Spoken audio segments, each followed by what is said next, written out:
No matter if points are gained or points are lost, there will be much to discuss. For analysis regarding tonight's Winnipeg Jets game, here are Dave Manouk, Ezra Ginsburg, and your host, Drew Mandel. The Illegal Curve post-game show, presented by Play Now, the official sports betting partner of the Winnipeg Jets, starts now. Good evening, Winnipeg. Good evening, Manitoba. For all those joining us live this evening on our YouTube channel and all of our social media platforms, we say good evening, universe, and welcome to the Illegal Curve post-game show with Dave Manouk and Ezra Ginsburg. I'm your host, Drew Mandel, here to discuss another disappointing effort and disappointing result from the Winnipeg Jets. They dropped their third straight game of the calendar year 2025. This time, it's a 4-2 defeat at the hands of the Detroit Red Wings. Home ice advantage, not so much as of late for the Winnipeg Jets as they kickstart this 8-game homestand with 2 straight defeats on home ice to teams that are well below them in the standings. Gentlemen, good to see you both. Ezzy, I'm in your living room or in your dining room, so I must say this is a lovely dining room. Full drywall. I think I even see some wallpaper here. It's lovely to be here. Dave, sorry that you weren't able to join us this evening. I'm In sorry. person, I mean, well, you're here, but live and in person. I'm sorry too, because I made the mistake of going to the arena and watching that game. And let me tell you, it was, I feel bad for the folks who went. It was not like, sorry, folks. Hang on, guys. You gotta come say hi to the people. They haven't seen you in a long time. Just come around here. Just say hi to the people. It's been a long time since you used to be a part of the show. You don't look any. Hey, you're wearing Illegal Curve gear. You can never look terrible when you're wearing Illegal Curve merch. So let's be Richard realistic. Pollock here also enjoying the game. He's stealing jackets on his way out. Isn't one of those mine? What's happening right now? You're stealing how many jackets? That one's mine. It's okay. You're fine. How many different jackets are you leaving with? Dave, you missed a nice little party. I know, quite the get-together. Game. I think, honestly, boys, the best part of this game was my kids were at this game, and I was getting updates from Naomi about my kids demolishing a bag of Doritos. So that was probably the highlight of the game, because let's be honest here, until the third period, there wasn't a lot to cheer about. And this was a tough one, guys. Obviously, we're going to dissect it, but you go down a couple goals.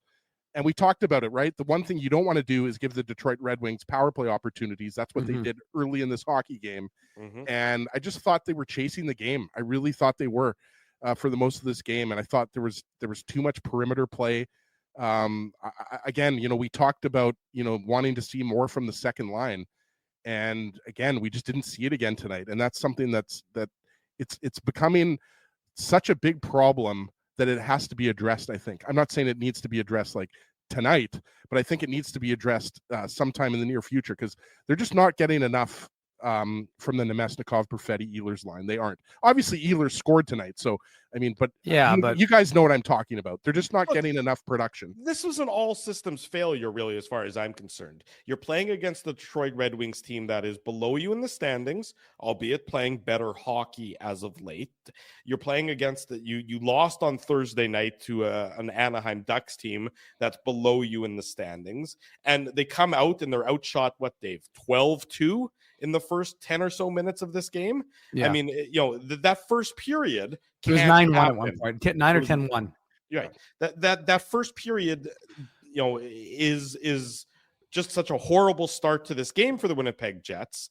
They take the 2 early penalties, so they're running into penalty trouble. You lose Josh Morrissey for a chunk of that first period because when he ate the puck and then had to get stitched up. This was just a bad performance by the Winnipeg Jets tonight. Not much more. There's not a lot of silver linings you can take out of this game. No, I mean, the power play wasn't good. I mean, you came in against and I know that they're playing better, but they're the 31st ranked overall. I know that I think they're the 17th ranked road power penalty kill, for Detroit, but 31st overall.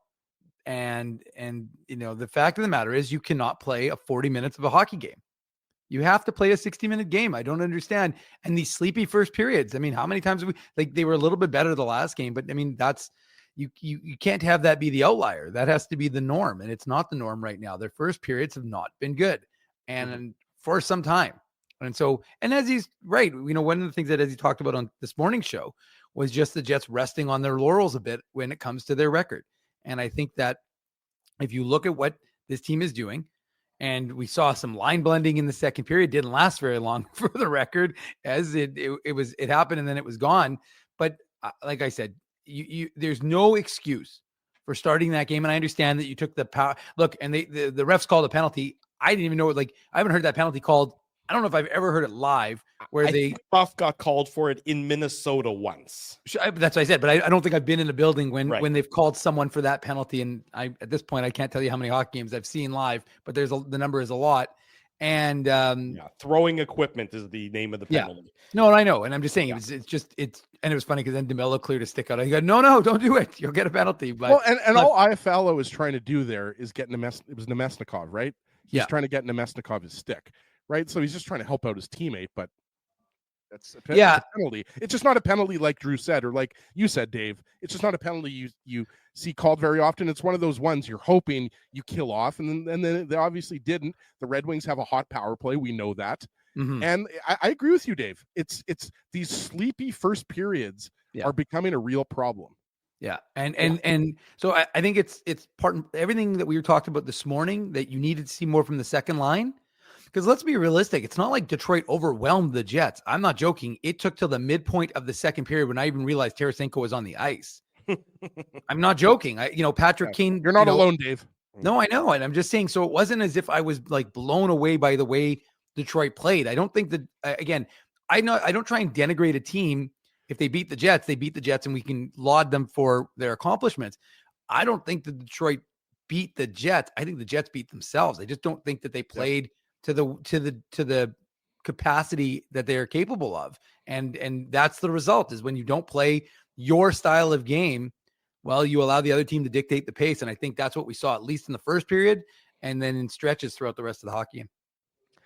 Yeah. This is just, more or less, it's just an all systems failure for the Winnipeg Jets. You thought that the start to this road trip, or this homestand, pardon me, where you have Anaheim and Detroit, and then you have Nashville coming up on Tuesday. You thought that this would be a good opportunity to get some early wins, in the road trip. And I don't know if it's the Jets are playing with an arrogance right now. I don't know if it's the fact that, teams are beginning to maybe, get a bit of a book on them. I don't believe that's the case, but the last two games, more so tonight, I would say, than Thursday night. But, just the quality of the effort in tonight's game, especially early on when you can dictate the pace and you can set the tone, it was not sufficient for a team that should have been playing with more of a snarl and more of a bite to their game than based on what happened on Thursday night. I mean, they were really... I know you take the penalties and that throws you off things and you get out of sequence and you get out of sync and then you lose Morrissey there. And those are things that you have to overcome. But to have that one-sided of a first period to me is a real, it's a real difficult watch, and it's a real difficult thing to accept from the Winnipeg Jets perspective. Right. And I think, you got to give the Dylan Larkin line a lot of credit. I mean, that's an excellent top line. Larkin obviously scores a couple goals, including the empty netter.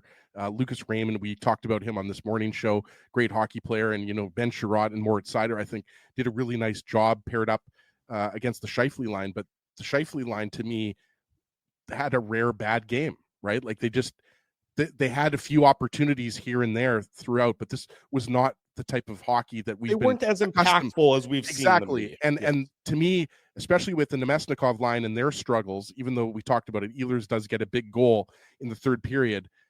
There wasn't any line really doing much tonight, right, guys? Like there just wasn't. Mm-hmm. You did the Lowry Appleton's out. Lowry, IFLO, Niederreiter line. They didn't have a lot of jam tonight, right? We didn't have a lot of jam from the fourth line, and then obviously game effects, score effects came in, and the fourth line wasn't playing as much. I'd have to check the numbers, but I wouldn't be surprised if that line only got like 8 or 9 minutes of ice time tonight. But it wasn't. It was one good period of hockey, really. I thought the second period was the only good period of hockey that they played tonight, and they've got to figure this out because this is a 3-game slide now, and they're losing to teams that they should beat. That's really what it boils down to. And those are games that they won earlier on in this year. They beat those teams relatively handily, I might add. And Detroit made it a little bit harder. Here's Scott Arneal. Colin Miller. Yeah, as you saw there, you got the puck in the throat. So, yeah, pretty serious. We'll just wait and see. So it's got to get looked at here and a little bit more, and then we'll have some more idea, a little bit more of an idea tomorrow. So. You've had to do a few times lately. What do you think of the way your D handled the 5D and the mix and Yeah, match? it's obviously when you lose that, it's kind of like the Toronto game. The guys have to step up and play big minutes, and I thought they did a good job. I think that obviously the start of the game, you don't want to start having to try to kill 2 penalties that early, and then losing as we did that, we lost J-Mo right away. He was gone. He got hit with a puck. So kind of a lot of things happened in that first period, got us out of whack. But took over the second, took over the third. There was a lot of chances. We outchanced them. And that we had chances. We had some posts. We had some looks. But at the end of the day, it just obviously they came out on top. Yeah. What did you do to get the ice tilted in the second your way?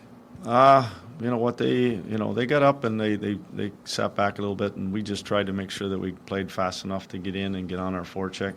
Thought that we did a good job having numbers on it, and then the last part of it was we were trying to get throw pucks in that front. As you saw, both our goals were shots with tips or deflections or rebounds, that type of scenario. Moved the lines around a little bit. What did you see from? Yeah, kind of. I was just trying to get people playing. Honestly, it's hard for guys to sit there for sort of 4 or 5 minutes there at the start, and then I kind of would just want to get up and running, and then it was just kind of feeling that second period. We had the momentum, and I was trying to get KC and Ehlers and Perfetti. I was just trying to get them back on the ice as much as possible, because it just felt like we had momentum, and that's kind of more. It wasn't anything specific. It was just trying to get guys out. And the other side, this is like, and I have never used the excuse of the schedule, is 5 and 8. We had some guys that, were, a little bit tired and fatigued, and was trying to use kind of everybody and get guys their rest between shifts, and then throw them back out when they're ready to go. And bigger picture, what stands out about the first half of the year now that you hit game 41? Yeah, I mean, it's been the first half is a great start. We talked about eliminating teams and putting ourselves in a position so that we can, put ourselves in a spot to be in the playoffs. And, we still have 41 to go. There's still a lot of hockey, and, it's just we put ourselves in a good spot right now. A lot of work to go. Scott, Josh Morrissey talked about how the schedule you mentioned there, 5 and 8 games, but one game in the next 5 days. How can you guys kind of use that rest as an advantage? I told him that's the big thing. Just rest. I get it. Make sure that we look after ourselves. Once they do get some rest, we can get some off-ice work in there. We'll throw some of that in, then, get a couple of practices where we get to get some touches that aren't morning skates where it's limited, or it's the situations where we can't even skate at all. So just the biggest thing for us is we need some people to get healthy. Lost another defenseman, so that's going to change things again. Good. Thank you. There he goes, Jets head coach Scott Arneal, tonight on the Illegal Curve post-game show presented by Play Now. Learn to bet with Play Now, the official betting partner of the Winnipeg Jets. Sign up and get up to $250 in bonus bets. Conditions apply, 18 plus. Enjoy responsibly. So the takeaway from there is it sounds like Colin Miller, who we saw took the shot up high, it sounds like he might, his status moving forward is up in the air, I would suggest, based on those comments from Jets head coach Scott Arneal. They, no pronouncement or anything along those lines, but they're going to have to evaluate him tomorrow, and then Monday, I expect we'll get an update on that. But it certainly didn't sound like the Jets head coach didn't slough it off and say it's a simple thing, that it's going to be a quick one. He didn't poo-poo it as a potential another change on the back end for the Winnipeg Jets moving forward, Dave. Well, yeah, and the only thing I was going to tell folks, because I'm sure, unless they showed it on the broadcast, which I don't know, but again, based on where we sit in the press box, you could see him on the broadcast go down as well. Yeah. Oh, so you saw him in the tunnel, down on his hands. Yeah, oh, okay. They showed him. They showed that. Okay. Yeah. So yeah, I mean, but you could see that, and you have a little bit of concern because, of course, he's clearly in distress, and you're wondering if it hit him like up here in the throat, did it impact his ability to breathe? So again, we don't know. You hope for the best for him, but he eventually, of course, got up and then went to the room to get examined by the doctors. But yeah, I mean, it's just another challenge for the Winnipeg Jets, and look, after the first period with Josh Morrissey missing the time that he missed, and after Colin Miller went down, as Logan Stanley was your minutes leader after the first period. He played like something like 9:30 or something like that in that first period. Played almost 22 minutes tonight, Dave. Yeah, which is, I believe, is his career high, because I think his previous career high was 21. So, yeah, I mean, Logan Stanley was asked to do some things. I thought he stood up and he, rang a shot off the post. As I gave you credit, just so you know, in the press box to everyone who would listen, I said, Logan, because he kept he made a couple of plays throughout the course of this game. I said, Logan Stanley's starting to look like a forward. I'm like, Ezzy Ginsburg was up on that first. In case anybody wants to credit Ez, just know that if Logan Stanley ends up as a forward, Ezra Ginsburg said it first. I appreciate that, Dave. You've always got my back. And, you remember he hit the post in the first, but he also jumped up into the play and showed off those hands in the second period. That's what I was thinking about. So, yeah, Logan Stanley is not to blame here. This is not a game where you're going to blame Logan Stanley. I thought he actually you played don't really love well how tonight. he defends on the Dylan Larkin goal, the first Dylan Larkin goal on the For power sure play. Fair enough. You don't love it, but look, at one no point, shortage of blame to go around tonight. Exactly. Yeah. This was a team loss, guys. This was an absolute team loss. And at one point, Stanley's your top pair left side defenseman, right? I know. That's the point where we're at right now. And Scott Arniel, you could hear the kind of trepidation in his voice. If Colin Miller is out for any extended period of time, obviously, guys, Dylan Coughlin can step into the lineup, but now you're getting pretty thin. Luckily, Dylan Sandberg is close, and Hayden Fleury was skating in the non-contact. We talked about that today. Mitch Clinton, Mike McIntyre, they reported that they were at game day skate today. So, I mean, Hayden Fleury should be back, and you think about a week, right? And Dylan Sandberg should be back sooner, but he should be back, if not the national game, he should be back for those back-to-back games, you'd think, or I shouldn't say should, but I should say he could be back for those games. Right. So the Jets are getting healthier slowly on the back end, but I mean, that's a problem, guys. The Jets were getting badly caved in by the Detroit Red Wings, and that's a problem. Yeah, and especially in the first period, you need a better start. Yes, the Jets played well, in the second and the third period, or they controlled a lot of the game and a lot of the analytics in the second and the third period. And the high danger chances after the first period were 13-1 in the Winnipeg Jets' favor. So these are all true facts, but it doesn't matter when you start the way that you started. I mean, you can't let Detroit have that opportunity.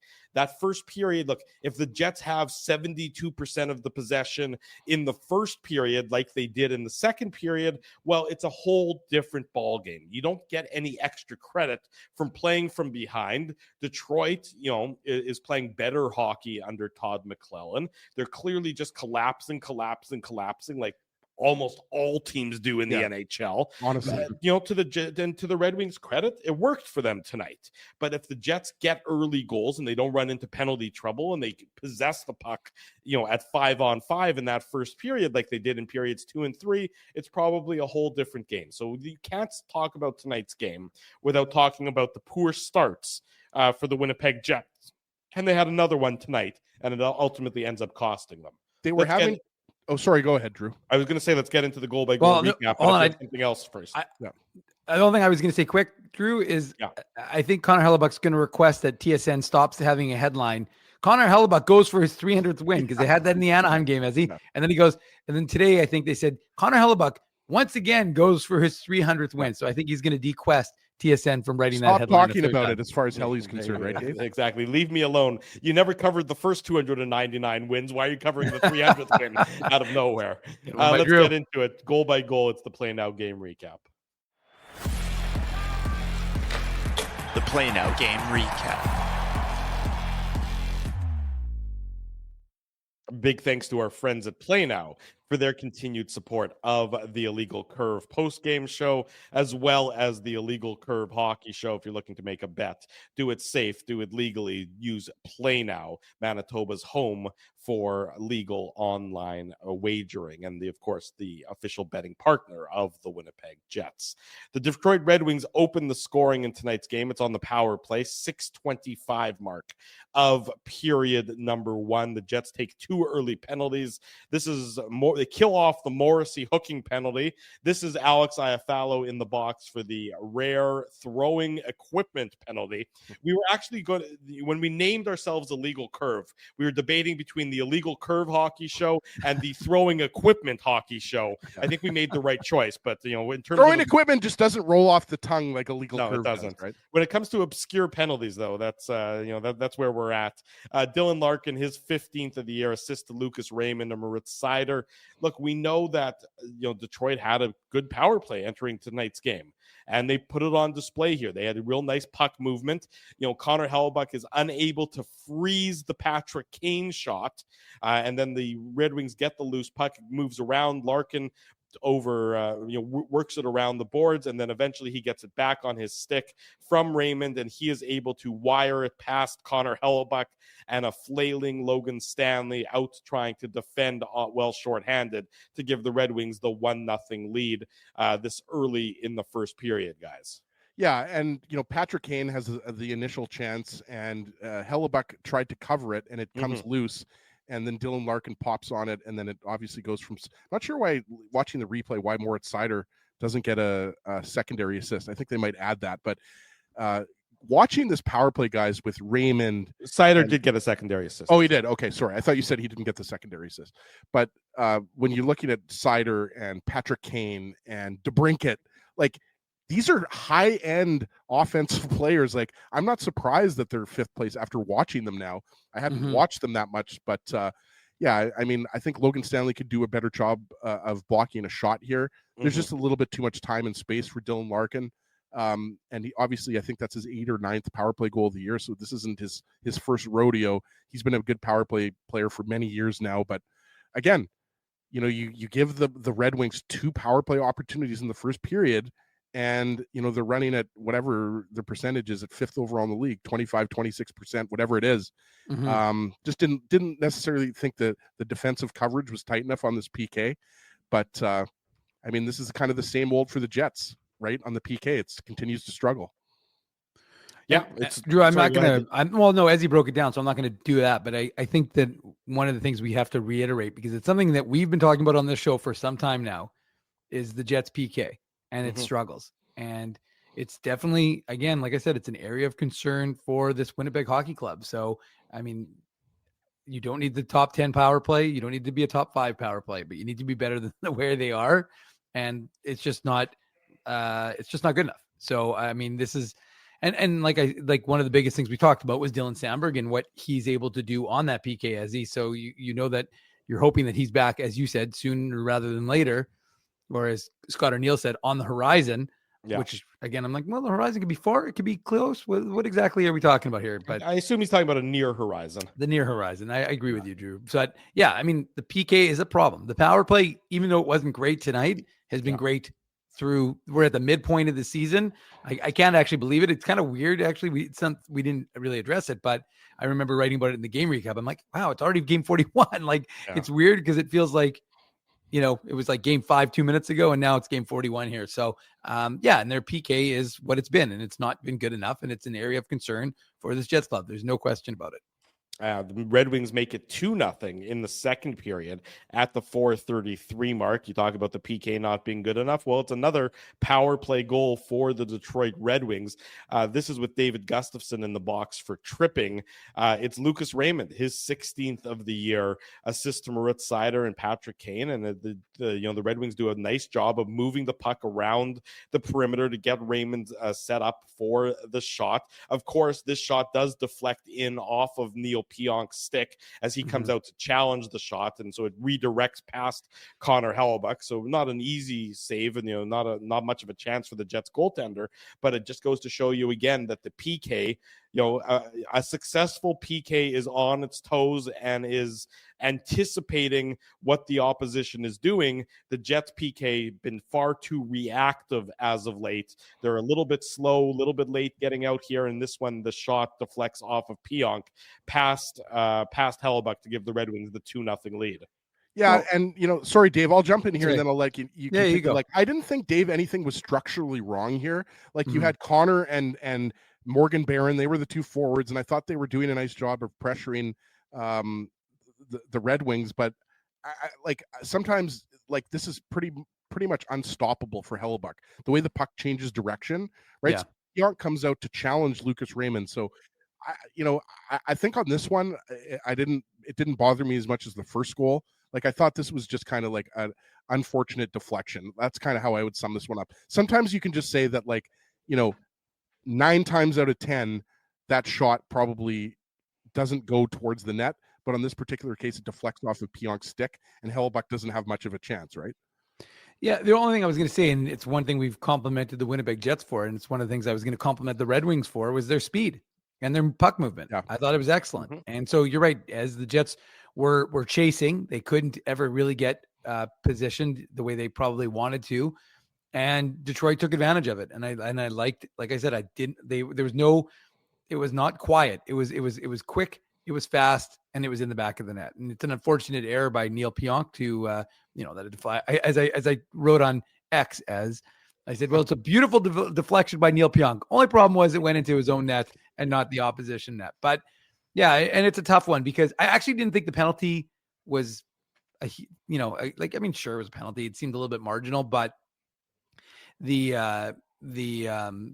just unfortunate because, if you're the Jets, you just aren't in a place right now to be able to take penalties because you're not killing them off. And like I said, it's killing your momentum. It's killing the way, especially like we just talked about in the second period where you had come out and you were controlling the play. Like, I don't remember, I'd have to look right now, but I don't remember what the shots were at this point, but I think the Jets had a decent advantage in the period.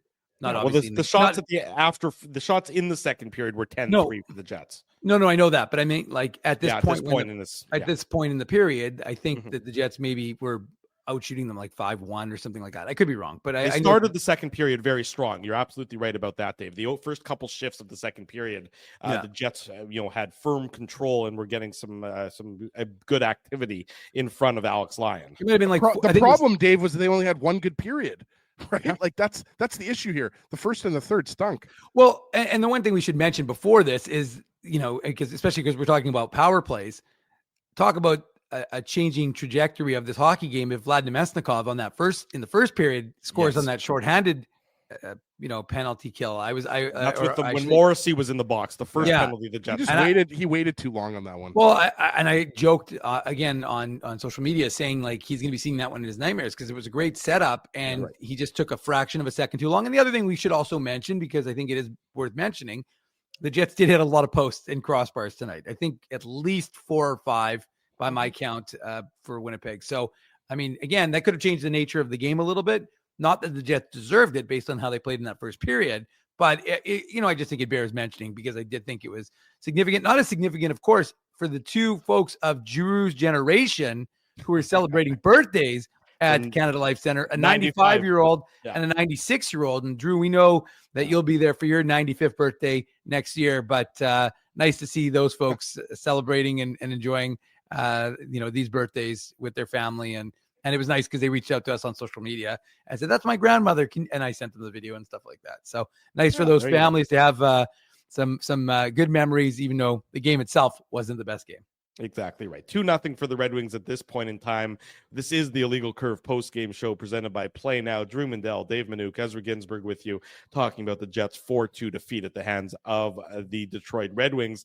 The Jets do get on the scoreboard at the 5:48 mark, so a minute and 25 seconds after Detroit made it 2-0. Josh Morrissey gets his 4th of the year, assist to Mark Scheifele and Nito Niederreiter. The Jets had some good pressure, and it's a real soft play by Justin Holl, the Red Wings defenseman. He just flips the puck out of their defensive zone, puts it right onto the stick of Nino Niederreiter, who comes over the boards on the line change. He comes into the zone. Niederreiter to Scheifele back to the trailer, Josh Morrissey. Morrissey lets it go.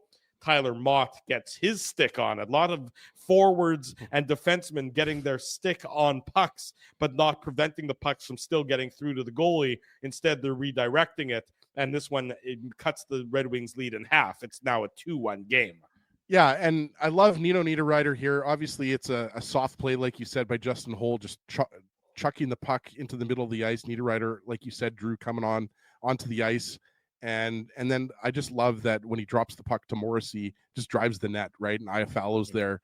And it's a garbage goal, guys. Like sometimes you got to just call it like it is, right?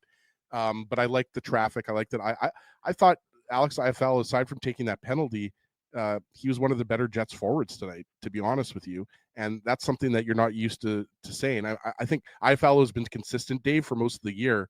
But yeah, it was a bit of a weird game in that sense, right? Like 5-on-5, the Jets they didn't have a lot going on tonight. And but on this particular play, I mean, you like to see that, right? Like they strike back quickly after Lucas Raymond made it 2-0. Unfortunately, they weren't able to score until late in the third period. But this is type of goal where just get it back to Morrissey, shoot the puck on net, and you get a lucky deflection, get some traffic in front of the net, right? We've seen this 100 times. Well, and the only thing that I would add is also good presence of mind by Mark Scheifele to stay on the ice, because his line was coming. His line was heading off. He recognized, wait, there's an opportunity as Niederreiter carried it in. And like you said, they go to the front of the net, and shockingly, you go to the front of the net, you create a little traffic, and it's not the best goal, of course, but it's a critical one because it makes it a 1-goal game. Yeah, and unfortunately for the Winnipeg Jets, so it was a 1-goal game into the third period, but the Red Wings made it a 2-goal game at the 7:14 mark of the third. Alex DeBrincat, his 17th of the year, assist to Patrick Kane. This doesn't look like much of a threatening play at the start with, Justin Holl and the Red Wings have the puck in their own zone. The Jets look like they're going for a line change to get some fresh bodies on the ice. And, normally they got the structure all set up nice there. And then it's a nice play by DeBrincat to force the turnover off of Alex Iafallo, and then DeBrincat, after the puck gets over to Patrick Kane, gets inside position on Ville Heinola, and Kane does a beautiful job. Patrick Kane's not the player he once was, but he's still a pretty damn good player. He puts the puck right onto DeBrincat's stick. Heinola is not able to tie up DeBrincat well enough. He's not able to prevent him from getting that inside position, and DeBrincat is able to just tap it past Connor Hellebuck for the Red Wings to regain the 2-goal lead. This with about 12 and a half minutes to go in the third period. Right. And Drew and I were watching the game, obviously, here at my house in St. James, sunny St. James, and it was cold, but it was sunny. It was still sunny. It was sunny everywhere in Winnipeg, but that's what they say here in St. James, sunny St. James. But Patrick Kane, Dave, even though he's 36 years old, he's still making those little saucer passes, those little in tight little flips look easy. So just wanted to get that in there. He's not the same 100-point player that he once was, but he's still having an impact for this Detroit Red Wings team.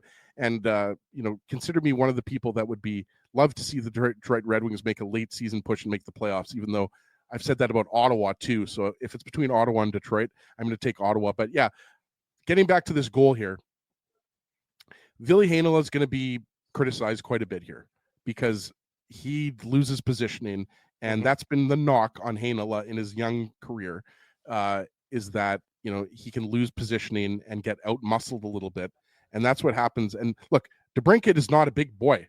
No. Alex DeBrincat's 5'7". He's one of the smaller players in the league, but he's strong on his skates. And Heinola, he's just got to be better. Simply put, there, because like you said, Drew, this shouldn't be a very dangerous looking play, right? The Jets have numbers. They have 4 players back, and Kane just kind of puts it on the net, and DeBrincat just gets positioning on Heinola and redirects the Kane pass in, right, Dave? So again, I'm not going to pillory Ville Heinola, overall, because I think, he's done a nice job, and you can't, guys, underestimate being down a defenseman. Like again, people are going to say it's an excuse, but you played most of the first period without your top defenseman in Josh Morrissey, and the majority of the game without Colin Miller. And I think as the game progressed, you started to really see the effects of that, right, Dave? Yeah, and look, you don't lose hockey games, generally speaking, because of the actions of one person, right? There's 5 guys on the ice. Exactly. Alex Iafallo has control of the puck. Yeah. So, I mean, Alex Iafallo, who we've been lauding a little bit, is definitely partly responsible for this goal because, I mean, he's got control. He doesn't really pay attention to what's going on around him, so he loses it. Or you can credit if you want, you can take it either way. You can credit the Red Wings for creating that pressure and forcing him to turn the puck over. But like I said, he's got that puck. He knows where and the thing is, again, he's got his back to the play, right, to the Red Wings. So he can't imagine he's got a lot of time. You could say, well, why didn't none of his teammates talk to him, give him a little heads up, let him know that there's pressure coming. Regardless, that turnover directly impacts the play. But I'm sitting there and watching it live in the building, and I'm thinking, well, it's not very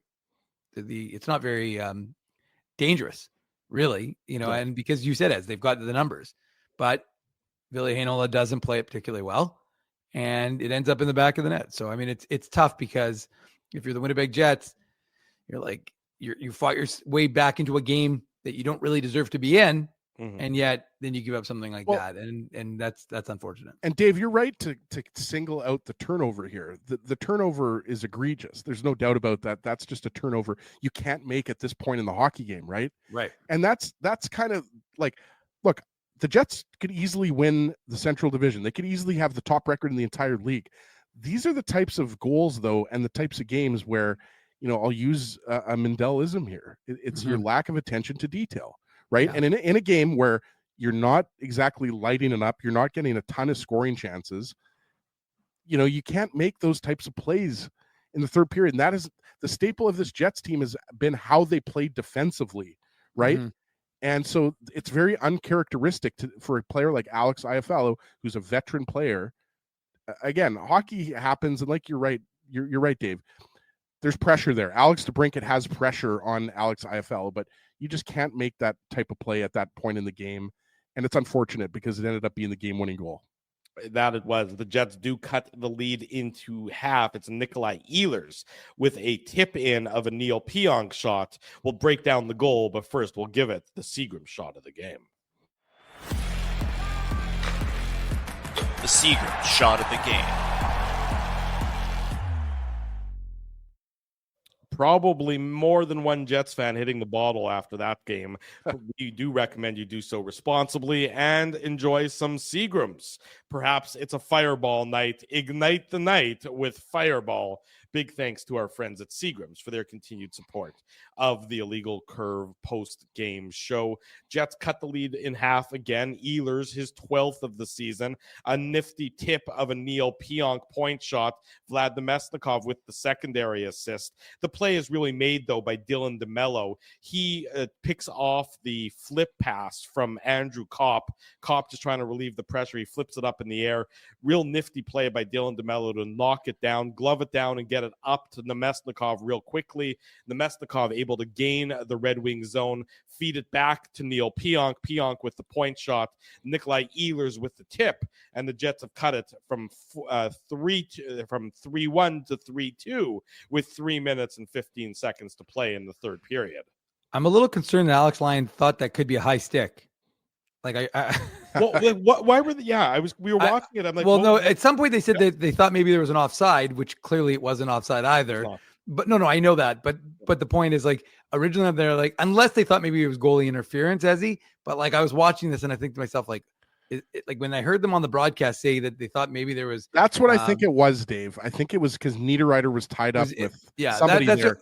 Yeah, because I think they just misinterpreted on. Wasn't close to a high stick, that's for sure. No, I just watched the replay. So then when they said it on the podcast, I'm like, what am I watching here? I don't understand. But now that I've watched the replay again, it clearly, I suspect what his objection was Niederreiter in the blue paint or close to it. So yeah, I mean, look, the Jets. It's funny. It's one of those things. Like I was expecting Ezzy to send a text, say, "Well, here come the Jets. They don't deserve to win this game, but they're going to get the game tying goal and end up winning an OT." Yeah. No text forthcoming, so that no Ginsburg guarantee. He was busy. No Ginsburg. Yeah, no Ginsburg meant. Yeah, I knew he was the host. He was at the bowls. He was offering beers up to people. Who knew Ezzy even most? Is anybody else up there, by the way, Drew? Yeah, the other guys are still here. They're lighting fires in your living room. They decided to throw your couch out through the window. It's a real party up here now. Anyway, so yeah, I mean, look, it's a nice play by, you're right, Drew, by Dylan DeMello in the neutral zone, and Vlad Nemesnikov and Neil Pionk, makes up for his mistake by getting one on net. And that's what the Jets didn't have enough of. I didn't think is they didn't have enough guys going to the front of the net, Ezzy, to do that type of thing. They get the shot, be more direct in there. I mean, I don't know about you guys. I don't know if there was like a book out on Alex Lyon to go top corner on the right, but it seemed like I want to say at least 5 guys shot wide right today in terms of trying to pick that corner on him. So I don't know if that's the book that the Jets had, but it seemed like at least half a dozen guys shot wide right in today's game. So this is one instance where they didn't go wide. They, like I said, Neil Pionk gets that puck on net, and credit Nikolai Ehlers for getting the tip and getting his, I believe, 12th goal of the season and making it a 1-goal game.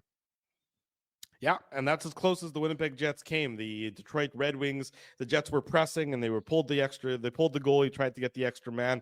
I don't know that they had anything that I would describe as a grade A opportunity with the extra skater, but Dylan Larkin ends up putting the puck into the empty net with 29 seconds to go. His 16th of the year, assist to Lucas Raymond and Moritz Seider. Look, if you don't play a full 60 minutes, you're going to lose hockey games, and the Winnipeg Jets found that out the hard way tonight, dropping a 4-2 decision before 14,527 fans downtown. In 14,527. Yeah, that seemed about right. I figured it would be like just shy of a sellout, but fairly close. By the way, as I just quickly, Drew, did anybody think that rush by Rasmus Kupari kind of summed up the game for the Jets? It's just a beautiful rush. He creates it, and then he doesn't get a shot off. And I thought, yeah, exactly. I was like, wah, wah. You played the low bass note. I did think the fourth line was good though tonight. The fourth line was arguably their best line tonight. They need more. They need more. They need more goals. They need more from everything. They need a better start. They're going to get some rest. You heard Scott or Neil talk about that, one game in the next 5 days. So the Winnipeg Jets will be able to hopefully, for their fans' perspective, get back onto their winning ways on home ice. Next in action on Tuesday. What are we going to do with all this free time, Drew? Well, we'll find. You can spend time with your drywall my basement. Yeah. The drywall party begins. It's a drywall party at Ezzy's house. He's got chips. He's got more chips left over. So we'll do a drywall party at Ezzy's house. When we come back on the Illegal Curve post-game show, more on tonight's Jets defeat to the Detroit Red Wings. Drew Mindell, Dave Manouk, Ezra Ginsburg with you on a Saturday night. Don't go anywhere. The Illegal Curve post-game show rolls on. We want to thank you for not betting with Play Now and choosing our illegal gambling site instead. Because we couldn't afford things like this without your money. So much of your money. Now you might have questions like, do our profits benefit your community? No. Or bet with Play Now, Manitoba's local legal and secure gambling site. Dining, entertainment, parking, and convenience, all in one spot. City Place is located in the heart of downtown Winnipeg, attached to the Canada Life Center. Whether you're working, living, or out for a night in the downtown, make City Place your go-to destination before or after the fun finds you. Lunchtime, game time, anytime, visit City Place at 333 St. Mary Avenue, next to Canada Life Center. Holt Dental, the new official dentist of Illegal Curve, has a philosophy rooted in two unyielding principles: genuinely caring about patients and providing outstanding service. Being a patient of Holt Dental means more than just checkups and treatments. It's taking the time to listen and talk to each patient so they can achieve the best long-term health, functionality, and aesthetics for their teeth, mouth, and gums. Conveniently located at Grant Park Festival on Taylor Avenue, Holt Dental is dentistry of the highest quality in a comfortable and relaxed environment. For more information, visit holtdental.ca. Oh, and there's plenty of free parking at the front door, too.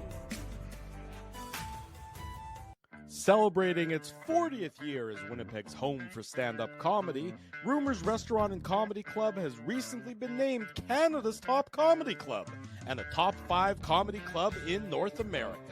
From birthday parties to date nights to fundraisers and everything in between, Rumors is your destination for the best and most affordable live entertainment Winnipeg has to offer.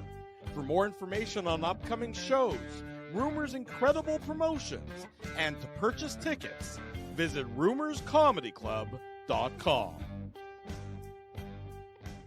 This January at Boston Pizza, every day is Pasta Tuesday. That means BP's famous pastas start at just $11.99 every single day. Create your own or go gourmet for just a few bucks more. Come on in for Pasta Tuesday pricing any day. Only this January at Boston Pizza. Shortly before the bottom of the hour, welcome back to the Illegal Curve post-game show. Drew Mandel enjoying the luxurious Ezra Ginsburg living room where I'm currently stationed. He still is in the basement with the no drywall. I'm surrounded by chandeliers, gold everywhere. It's really quite luxurious up here.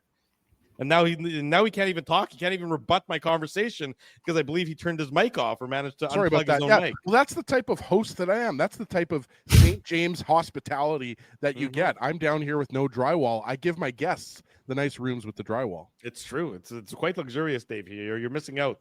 But next time you'll have the opportunity to join us here.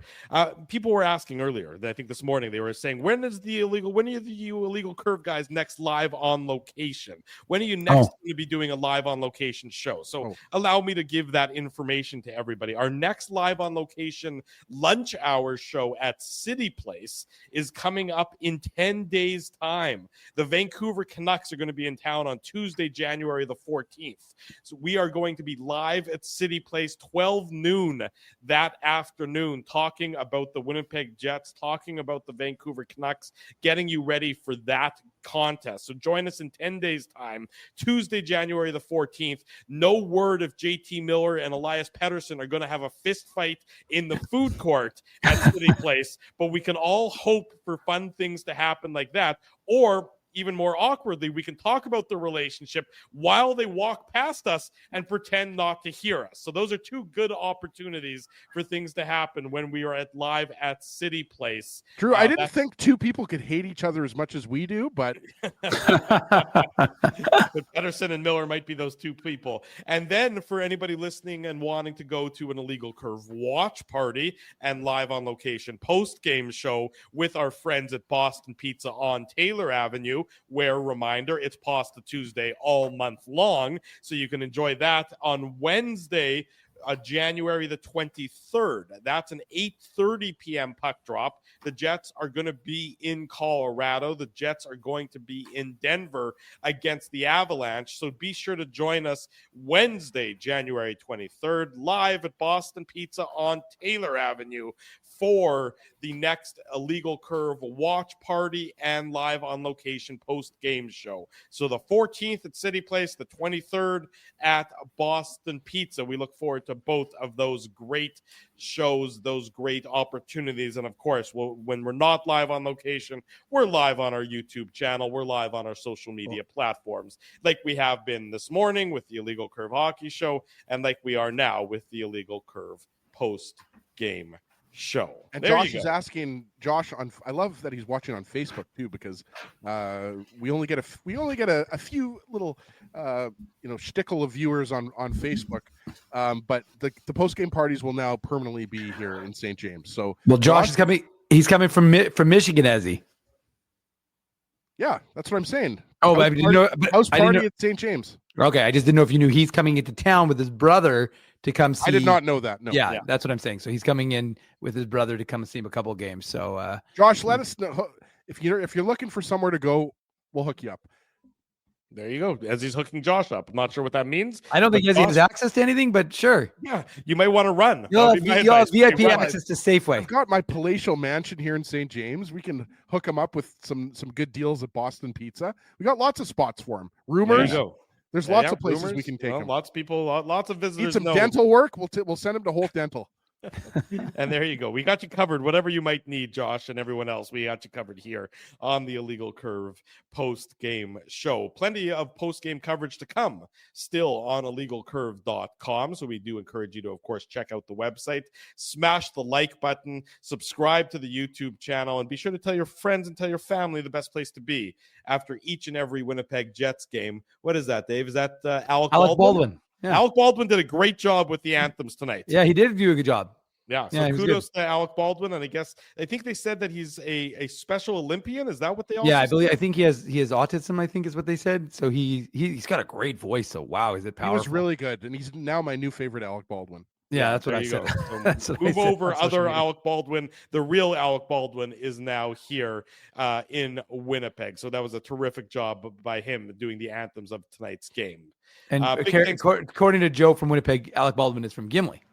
Well, from Manitoba, wherever he may be. Oh, I know, but I'm just saying that Yeah. Joe knows. I mean, Joe proudly represents the Interlake, so we appreciate Joe's insight on that one.